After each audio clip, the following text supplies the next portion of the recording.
Network বন্ধ করে মারে, কথা কয় না, নেটওয়ার্ক বন্ধ করে মারে।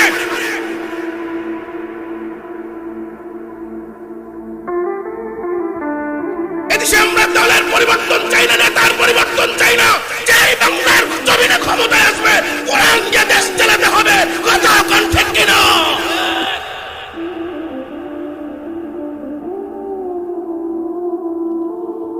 এরে মুসলমান ভাইয়েরা আমার, খলিফা মনসুরের মাথা গরম হয়ে গেছে। কি বল, তার জন্য স্বর্ণ মুদ্রা পাঠাইলাম, সে তো খুশি হওয়ার কথা। কারণ ইমামে আজম তো এমন ইমাম না যে ৫,০০০ টাকার বিনিময়ে উল্টা তালাকের মাসলা ঘুরাইয়া দেয়। ইমামে আজম তো আবার তিনি মাওলানা মাসুদের মতো না, কথা কয় না। ইমামে আজম আবু হানিফা রাহমাতুল্লাহি আলাইহি তো টাকার জোরে মা জননী এরকম লকব দিয়ে দেয় না।